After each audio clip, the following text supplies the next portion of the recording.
Welcome to another great episode of the RPW podcast. My name is Peapod. I am part of the great commentary team here at Ruthless Pro Wrestling. We're very excited. We are heading to Chicago area for our debut with our good friends at ICW No Holds Barred. We have a show coming up at the end of February 26th. It's called Code Orange. And if you haven't got your tickets right now, tons of great shows going on right now. You got the links over at ruthlesspro.com. Hell of a huge card going on right now, and we are going to be a very hard-hitting, very action-packed main event, or one of the main events for one of our title matches for the RPW World Heavyweight title. Now, Justin Kyle has been on a tear as of late, but he hasn't faced my guest this evening before. He is one half of the team Violence is Forever. He is a purple belt in Brazilian Jiu-Jitsu, and he just came back from a very career-threatening injury.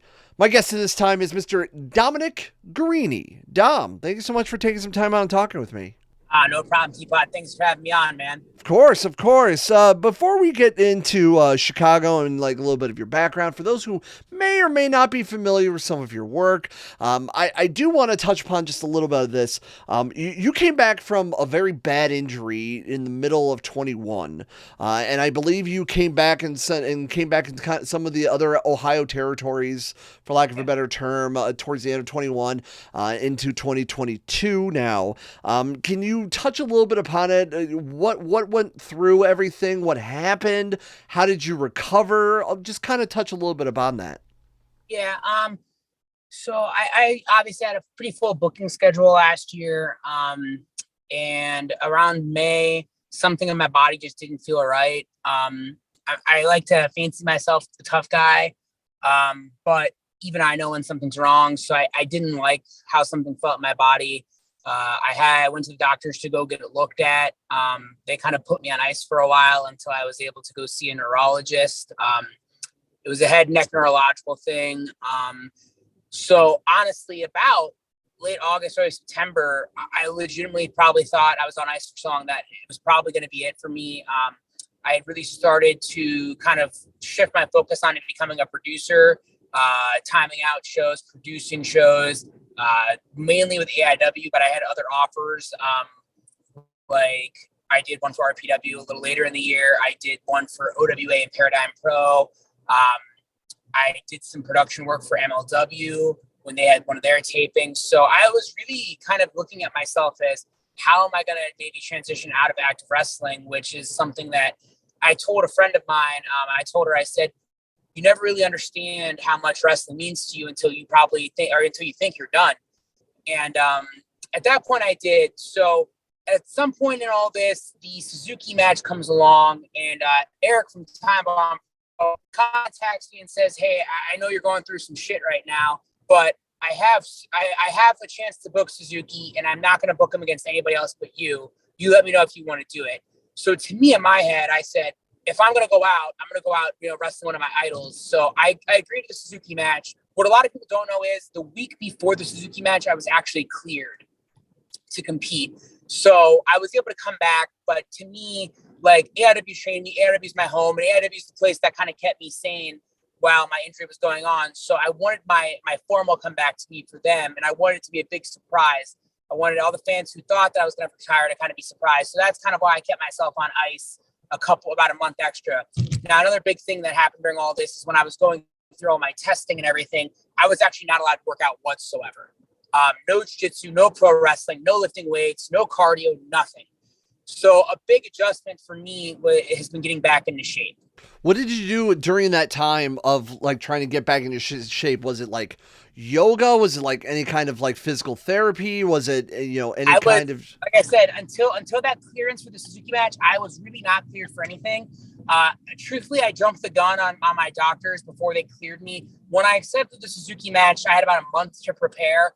So I needed to bump around and move around and see how I felt. So at that point, I kind of started doing a little bit of jiu-jitsu again, at my own pace. I'm head trainer at the AIW Wrestling Academy. So I went up there and I was bumping around. I was working with the kids, seeing how I felt. And I felt okay. And that gave me a lot more confidence as opposed to how I felt, before that. So it was a lot of just getting in the ring and moving around. But honestly, my like entire getting back into shape thing hasn't really started since probably the beginning of this year, beginning of January. I really dedicated myself to getting in the best shape of my life.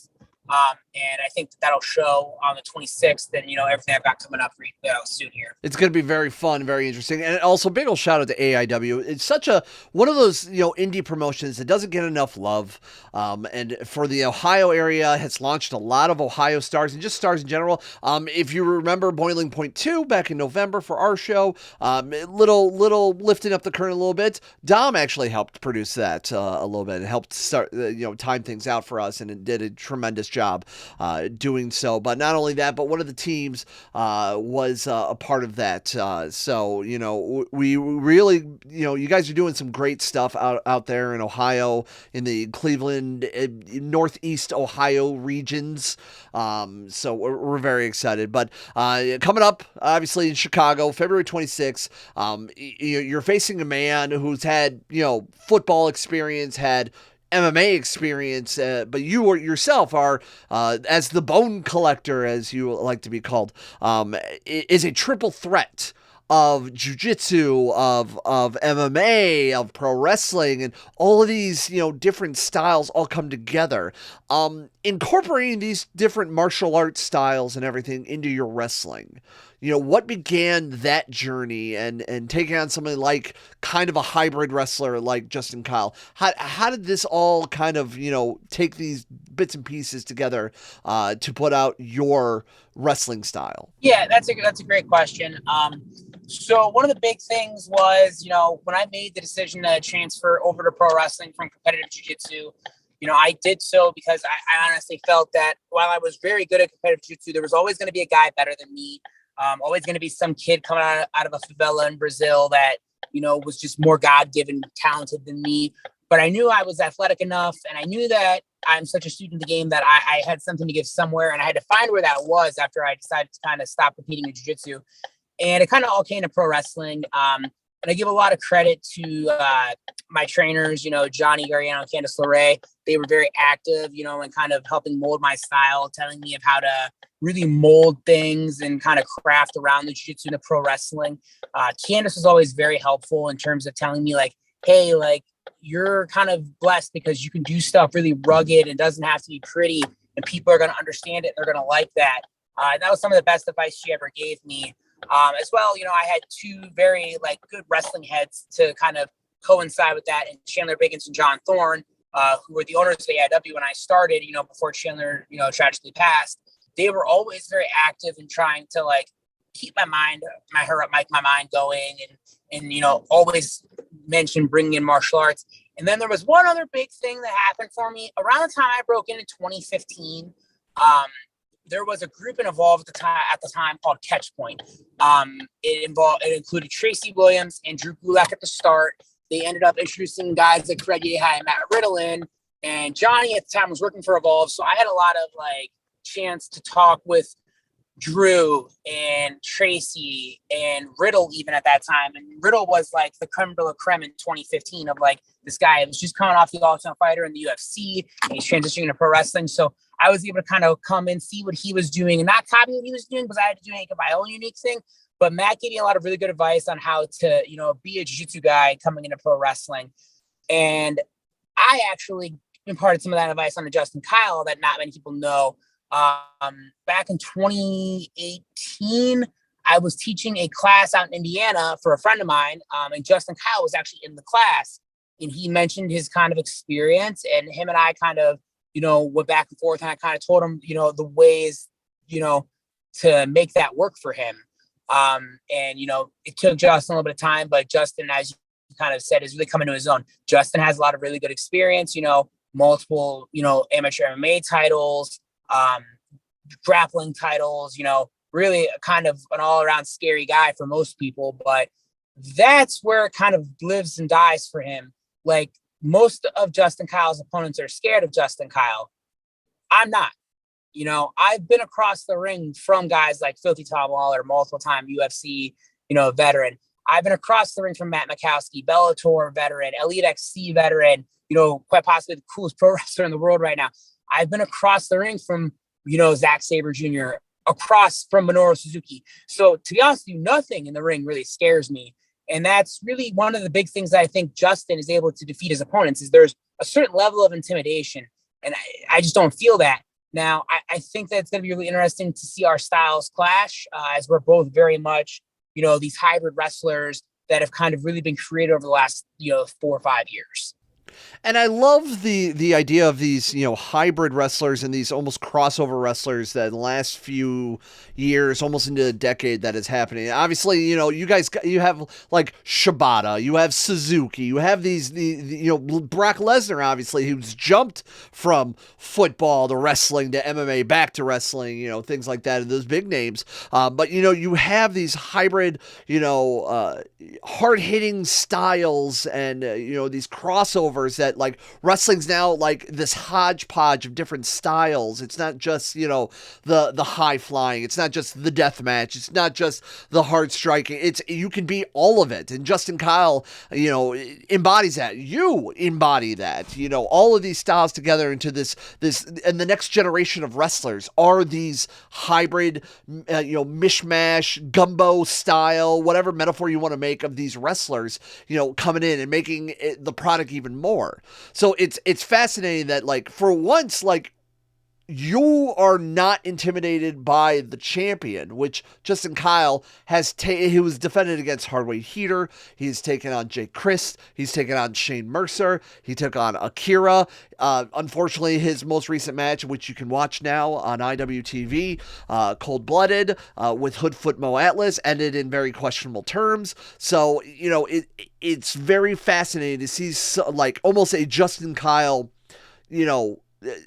relative in a sense in the wrestling style face off for the title. Yeah, and like I said, it's just nothing against Justin. I think Justin's extremely talented, but like I said, he probably beats 3/4 of his opponents, on the walk to the ring. They're scared, they're intimidated, and to me, Justin Kyle is just that same kid that walked into the school in Indiana the day that I was teaching class, that I had to teach how to do a lot of basics of pro wrestling. Sure, he's big, and as the now semi-canceled Joe Rogan says, Justin Kyle wins the King of the Scary Looks contest. But we're not in the King of the Scary Looks contest. We're in the wrestling ring, and I think that I give him something he's never really seen in the ring before, at least in RPW. That list of people you mentioned, great, all in their own right. You have quite possibly the strongest man in wrestling, Shane Mercer. You have quite possibly the most rugged fighter in pro wrestling right now, in Hoodfoot Mo Atlas. You have, a multi-year veteran through Ring of Honor, Impact, all kinds of places in Jay Christ. But I think that I just bring a whole different set of problems to the table for Justin. It's happening in Chicago, in Villa Park, Illinois, to be exact. The Chicago area debut, February 26th. It's code ORANGE. Go check it out now. Tickets available at ruthlesspro.com. I want to touch a little bit about some of your teaching. I mean, obviously we had members only that came in our Boiling Point 2 tag team tournament event. And, young cats trying to get themselves out there.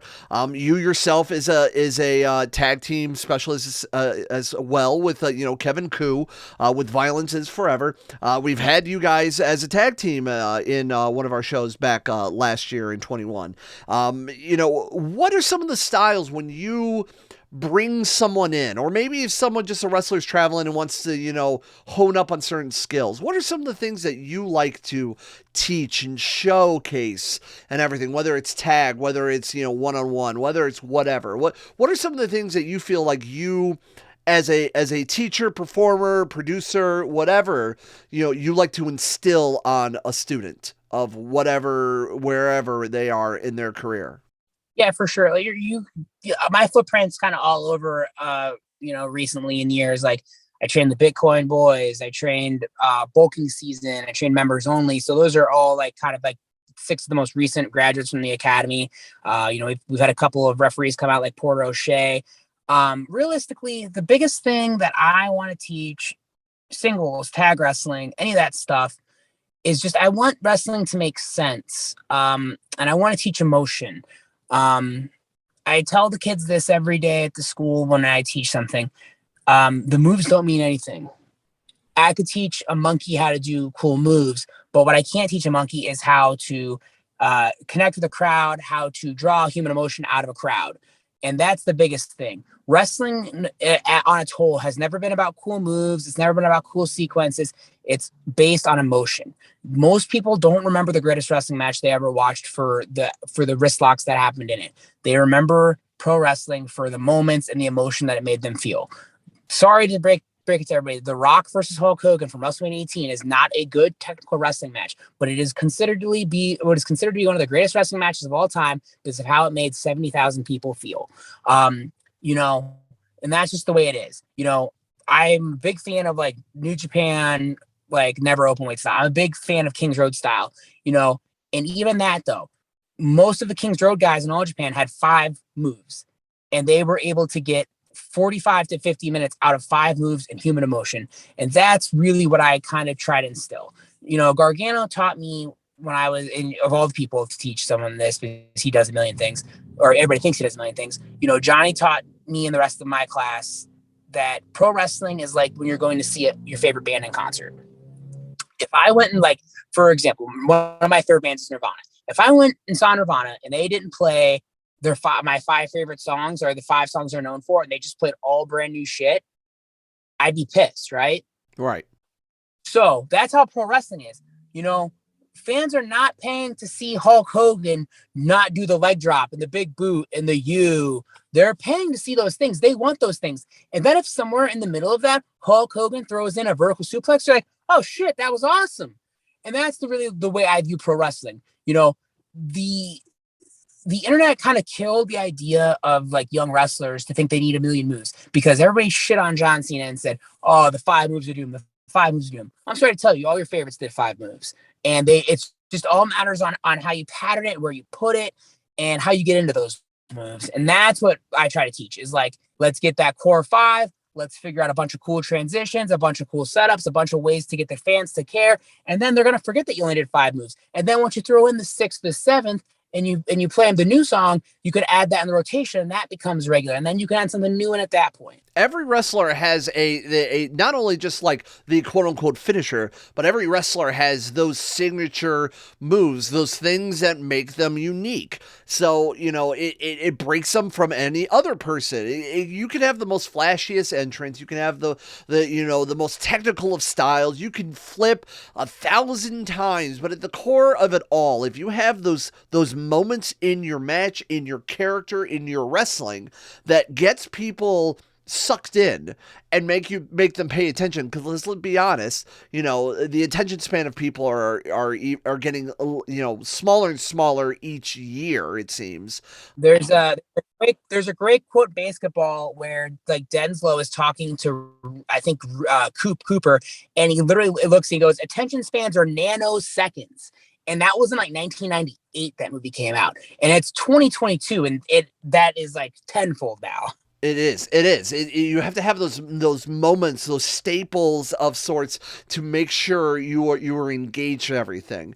You know, don't get me wrong. You know, what we do is amazing, and it's jaw jacking, and it's awesome, and it's, you know, it's awe inspiring. You know, the wrestlers, what they throw at each other at certain matches, the hard hitting, the fast action, whatever. But the core of it, we love these people that come to our ring, into our shows, and do what they do, and people are gravitated towards us. We're doing something very special in our shows, and we're very honored to have you along, not only for what you've done for us on a production standpoint as a colleague of the wrestling world, but, you know, as an in-ring competitor with your experience, you know, doing TV, indies, you know, tag team, whatever. You know, you've done such incredible work in your career. You've been trained by great wrestlers who are been entertaining thousands upon millions across the world.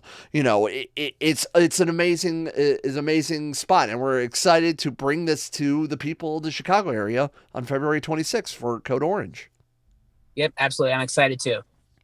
So what else is on the docket then for, for Dominic Garrini? I know, if you win the title, you have a lot of people who are going to be hunting for you. But, there's also all the other things going on, maybe in the Ohio area, in the Midwest, things of that nature. What are you gunning for this year? I mean, it seems like, last year kind of was cut short due to a lot of things, but what are you really trying to grasp on in 22? Yeah, really just improve upon everything, that I've been on. A little bit of what I want to do is I truly want to get into the best shape of my career. I came into pro wrestling probably at about 215 pounds. I'd like to get below that this year. Obviously coming off my injury, I ballooned up way more than I wanted to. That's not anything to me, like I want to inspire people to see that like they can do it. So that's first and foremost. On top of that, 4-time tag team of the year is something that Kevin and I are looking at. We've won the past 3 years on IWTV. We want to go for a 4-peat here. Kevin and I are champions in 3 companies. We'd like to expand that to more. Obviously, AIW, we have a very full schedule this year. Just want to make AIW the best it can be. Really help us grow this year in the Cleveland territory, and then just really get out and do as much as I can. As you said, I got cut short last year by about half that year, and about half of the year not being able to hang out with my friends, half of the year not getting to travel, half of the year of having something taken away from me. I want to make up for that this year. Through the rest of February, March, and April, I just worked my schedule out on my way to the gym today, and it's very full, and it's going to keep getting fuller. So I'm very excited. And of course the pipe dream, by the end of the year would be be signed somewhere again. Kevin and I just got our MLW releases. It was a very amicable parting of ways. We just wanted to try something different. So, getting signed by a big company would be something that we'd greatly love. I think that'd be incredible. Violence is Forever is a very great tag team. We had you guys as a tag team during Blood, Sweat, and Beers back in April, and that was always fun. Hell, I would love to see Violence is Forever take on Midwest Scum and the RPW tag titles beyond the line. So that would be a lot of fun. But just in general, I've seen some of your stuff during your MLW days, with you and, Team Lawler, Team Filthy. And, I love all the stuff that you guys do. I love the hybrid style, this MMA crossover into pro wrestling, all of this. But I have to ask because, I'm at the core of it, we're all fans and super fans of wrestling. How was your experience with Minoru Suzuki? Amazing. True A+ individual. Tough and mean, but, make sure in every minute of it, honestly, one of the coolest nights of my life. Some of the stuff that he let me hit in that match, he had no need to do, no need to shake my hand after the match. I really thought when I went for the handshake, he was going to slap it away, but he came in, he gave me a hug. So, it was amazing. And for that to be my first match in over 6 months, I was just talking to, of all people, I'll drop a name here. I was just talking to Adam Cole about that the other week. And he was like, "Wait, your first match after 6 months off with Suzuki?" And I was like, "Yeah." And he was like amazed by it. So Minoru is like the most constant professional. And, I would do that every day of the week if I could. Justin Kyle defends the RPW World Heavyweight Championship against Dominic Garrini, and it's happening at Code Orange at Villa Park, Illinois, our Chicago area debut. It's happening February 26th. Guess what? It's going to be live on IWTV, so if you can't join us in person, you can watch live on IWTV. Go check it out. Tickets are available now, and all the links at ruthlesspro.com. Dom, if you want to plug your social media and how we can support you in all of your endeavors. At DGarrini both on Instagram and Twitter. dgarrini.bigcartel.com. Whole crazy mess load of products on there. I got hooked up with Printful, so they do a lot of drop ship type stuff like beanies, hats, water bottles, cool coffee mugs, cool stuff like that. So if you order something like that gets drop shipped to you, come and check out, all the great promotions like RPW, other than just this Code Orange show, AIW, Southern Underground Pro, Paradigm Pro, Black Label Pro, all these places that, Kevin and I wrestle, and just keep supporting independent wrestling, keep those IWTV subscriptions live and active, watch your favorite companies, because watching the companies on there helps each of those companies gain money, lets them run more shows, lets them bring in better talent. That's absolutely right. So we couldn't be here without all of you. And Dom, we appreciate it and cannot wait to help call your match coming up at Code Orange. Very excited. February 26th live on IWTV, ruthlesspro.com. Dom, anything else you want to add? Nope. I will see everybody on February 26th in Villa Park.